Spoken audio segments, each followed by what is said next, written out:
എല്ലാം ചാരുന്റെ ഭാഗ്യം.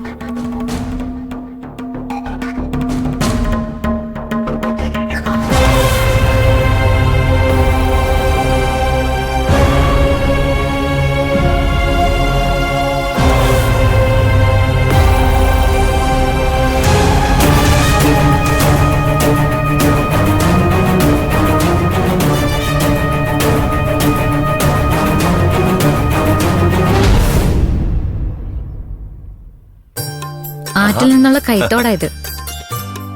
ഇവിടെ മിക്കവാറും എല്ലാ വീടിന്റെയും മുന്നില് ഇതുപോലെ ഒരു കൈത്തോടോ ആറോ ഒക്കെ കാണും.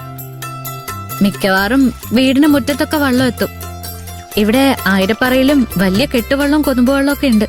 ചാരുന് വെള്ളം തുഴയാനൊക്കെ അറിയോ? പിന്നെ ഈ കുട്ടനാടിന്റെ നാടി ഞരമ്പെന്ന് പറയുന്നത് തന്നെ വെള്ളവും ആറും കായലും ഒക്കെ. ഇവിടെയുള്ള എല്ലാവർക്കും നീന്താനും വള്ളം തുഴയാനും ഒക്കെ അറിയാം. ചാരുമോക്ക് പറ്റിയ കൂട്ട് കിട്ടിയല്ലോ. പേര് കൊള്ളാം, ചാരുവും പാറുവും. മോളെ, ആറ്റിന്റെ കരയിലേക്കൊന്നും പോലെ. നല്ല ഒഴുക്കുള്ള സ്ഥലമാ. ചാരുമോളെ നോക്കിക്കോണേ.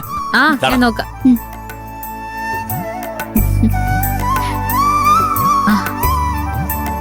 പാറു, ദേ ആ അക്കരെ കാണുന്നില്ലേ? അതാ നെടുമുടി. കുഞ്ഞുനാളില് ഞാനും അക്കുചേട്ടനുമേ എപ്പോഴും വന്നിരിക്കും ഈ കായൽ തീരത്ത്. അരവിന്ദേട്ടന് പണ്ടേ വലിയ പവറാ, കളിക്കാനൊന്നും വരത്തില്ലെന്നേ. അതിനെന്താ, എല്ലാത്തിനും കൂട്ടുവരാൻ ബാലമാമ ഉണ്ടല്ലോ. അക്കുചേട്ടന് മനസ്സിലായോ? ആകാശേട്ടൻ ഉദ്യോഗസ്ഥനാ, വലിയ പഠിപ്പിസ്റ്റാന്നൊക്കെ ഉള്ള ശരിയാ. എങ്കിലും ഇതുപോലെ നല്ല രസമുള്ളൊരു ഫ്രണ്ട്ഷിപ്പാ ഞങ്ങള് തമ്മിലാ കൂട്ട്. ഞാൻ ആകാശേട്ടനെ അക്കുചേട്ടാന്നും അക്കുചേട്ടൻ എന്നെ കാക്കോത്തിന്നാ വിളിക്കാറ്.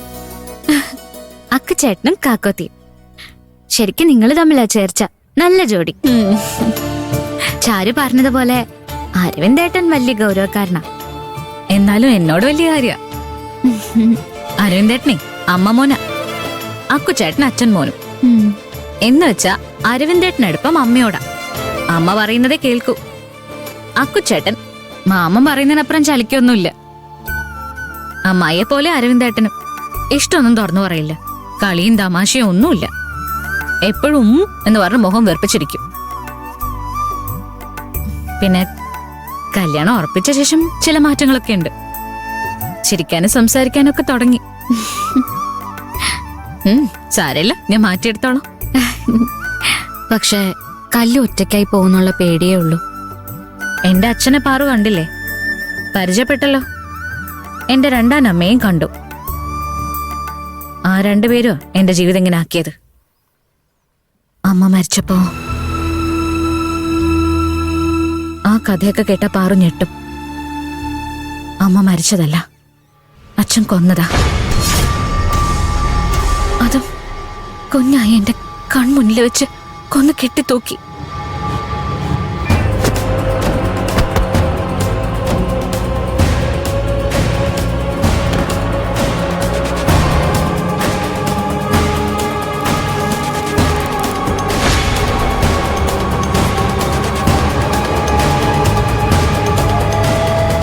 അച്ഛനെതിരെ അമ്മാവൻ കേസ് കൊടുത്തിരുന്നു.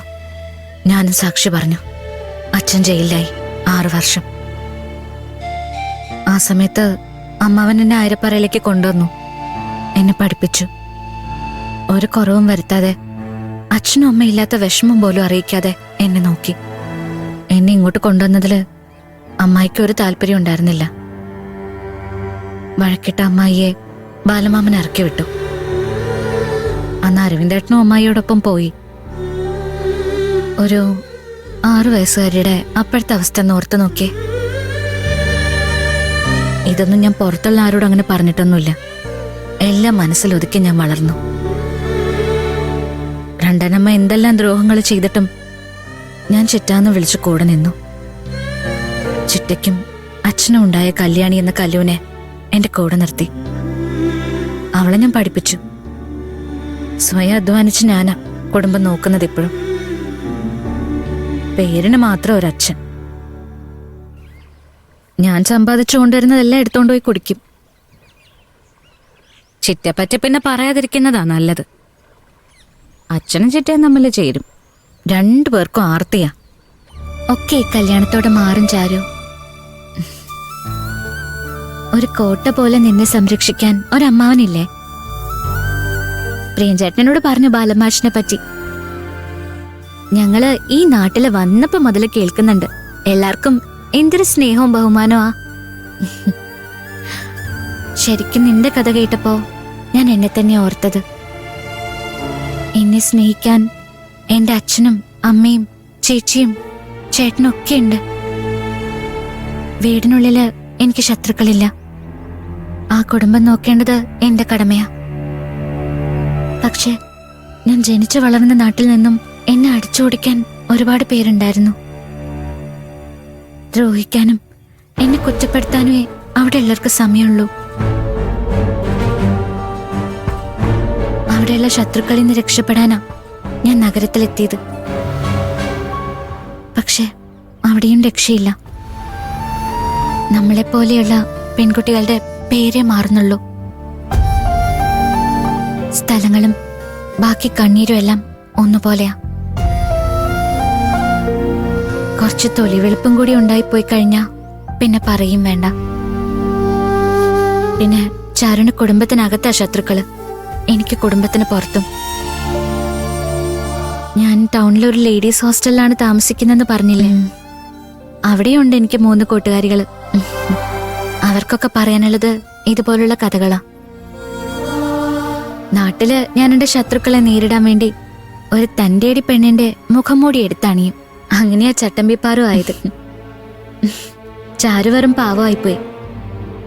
നമ്മുടെ സ്വയരക്ഷയ്ക്ക് വേണ്ടിയെങ്കിലും അല്പം തന്റെ ഇടം കാണിക്കുന്നൊക്കെ നല്ലതാ. ഞാൻ മനസ്സിലാക്കിയ ചാരു എന്നെ പോലെ തന്നെയാ. അത്രയും പാവമായിക്കോടാ. ഞാനത്ര പാവമൊന്നും അല്ല. അത് പാറുവിന് തോന്നിയതാ. എന്റെ അച്ഛനെ പോലുള്ളവരുടെ മുൻപില്, ചിറ്റയെ പോലുള്ളവരുടെ മുൻപില് ഞാൻ അല്പം തന്റേടിയാ. ചട്ടമ്പിച്ചാരുവാന്ന് തന്നെ കൂട്ടിക്കോളൂ. ചിറ്റയ്ക്ക് ചിറ്റയുടെ ഒരു ബന്ധു ബാബുക്കുട്ടിനെ കൊണ്ട് എന്നെ കെട്ടിക്കാനായിരുന്നു മോഹം. ഇപ്പോഴും അവരാ മോഹം വിട്ടിട്ടൊന്നുമില്ല.